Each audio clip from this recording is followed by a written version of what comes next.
guys, welcome back to the Fishing Teacher, and appreciate you guys swinging by the channel for the episode today. Got a great tip for y'all today. We're going to be talking about the old school jig head worm, guys. Just basically a jig head on a worm.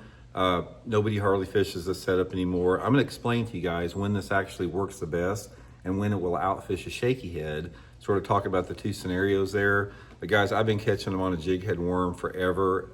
Deadly. In fact, I just got back from fishing 2 days ago, probably caught 30 or 40 on a jig head worm. We're going to give you guys some good tips on that in today's episode here. Also, guys, two quick reminders before we get started because we are running out of time. I've been talking about these sales going on. Solar Bat has got the Founders Day sale. There's 2 more days left on it, guys. On my Signature Series RB2 and 3 glasses, if you buy a pair by the end of August, you get them at 30% off. And when you buy a pair, you get another $100 pair of sunglasses absolutely free. Use my promo code RandyB for free shipping and handling.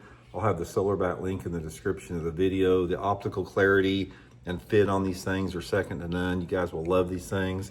And also, same deal, guys. We got 2 more days left on the sale on this Cast King ALTI bait cast drill, the one I personally use. Next to impossible to backlash because of the braking system, this Halo Vortex system that it has on here. The only all titanium spool on the market, 11 ball bearings, super strong, super light. You get 10% off right now with another 10% off if you use my promo code RandyT10. So 20% off, guys, through the end of the month.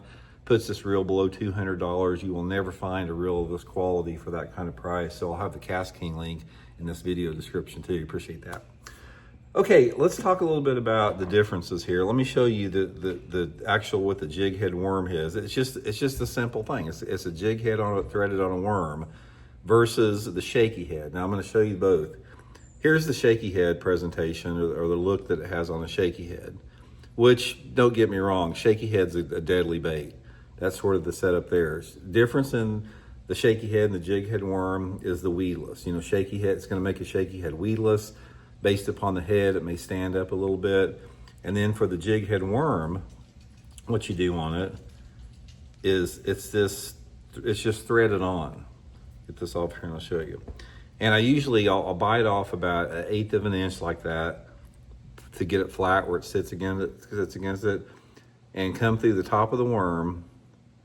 Make sure you go slow and go really straight through it. And you want to come it out where it's even, where the thing completely sits level on the bait.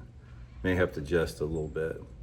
But this is the jig head worm setup. This is the difference on it, how it looks. Now you can see it's pretty similar. I mean, it's basically the worm with the jig head, except you have an exposed hook.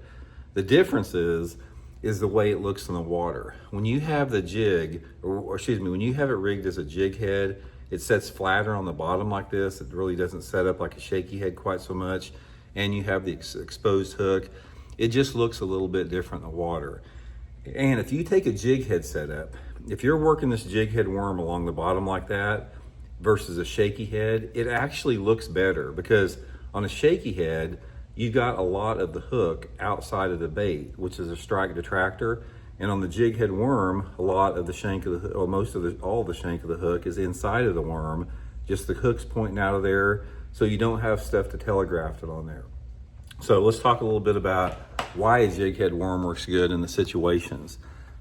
Now, this is not an easy one. Let me sort of explain the best I can when I use a jig head worm versus not. First of all, the time of year is going to be the same. It's like if you can catch them on a shaky head worm, you can catch them on a jig head worm. It's one of the few baits that's going to work 12 months out of the year. So there's not like a situation where one's going to work better than the other in terms of like water temperature, water clarity, anything like that. It has to do more with the type of cover that you're fishing and the mood and the personality of the bass at the time.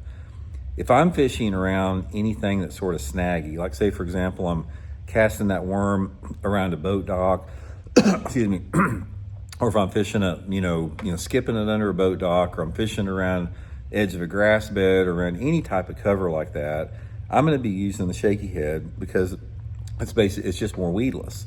You know, if I'm fishing points off or brush piles off the end of a point, shaky head. Or if the rocks are like really, really snaggy. Sometimes you'll have those big riprap rocks, that are pretty snaggy. where you don't have an exposed hook, you're not going to get hung up as much.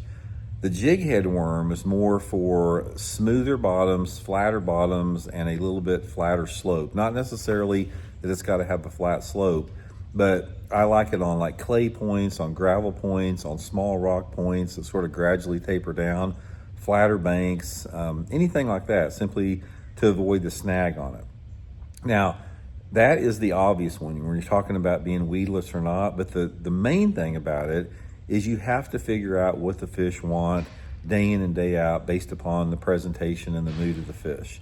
I'll give you a prime example, guys. I've been fishing up, at Table Rock and Stockton Lake a lot the last month or so, and I've been catching a lot of fish on a shaky head. And I've also been incorporating a jighead worm. In fact, I had an on-the-water lesson day before yesterday, and we caught a bunch on a jighead worm up at Stockton Lake here in Missouri. But the shaky head in a situation like that, for whatever reason, the fish just didn't want it. They wanted that more subdued, look of the jighead worm. Now, you can use a lot of different type of worms on it. My favorite setup for a jighead worm is not the big trick worm that I got when rigged up there. It's a smaller worm, like a 4-inch worm. In fact, the only reason I didn't show the 4-inch worm is I'm getting my boat wrapped right now. My 4-inch worms are in my boat.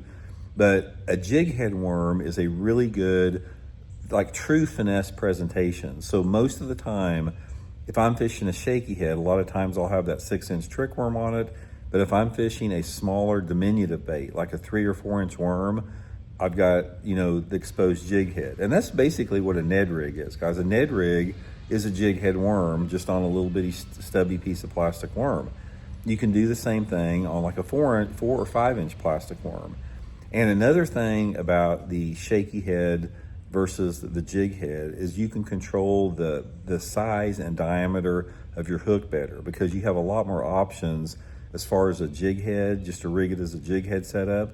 So sometimes you want a very finessey setup, like you want a small little wire hook, you want a small head with a shorter shank on it to give the bait more lifelike action and not have a visual takeaway. So from that standpoint, you can even be more finessey than you can with a shaky head. A shaky head, for the most part, you have to have a little bit larger diameter hook in order to penetrate that plastic, because your worm is rigged through the plastic and back into it. So you got to have a bigger bite gap. But with that jig head worm, since you're not messing with, rehooking it back into the worm, you can use the little tiny wire hooks, and that way you can use light line, like 4 and 6 pound line. You can use 3 and 4 inch plastic worms. It's a true finesse technique. And also you're going to find out that jig head worm works better in clear water. It's a clear water bait. I really like to have about 3.5 or 4 foot of visibility on a jig head worm. Shaky head will work in a little bit more off-colored water, but that jig head worm will get you a lot of bites, guys. In fact, if you gave me one bait just to get a lot of bites on, it'd be hard for me not to take a jig head worm, because I could adjust it and have different sizes of it. Just works really good on, tough, finicky, hard to catch bass. So anyway, I hope it helps out. See you.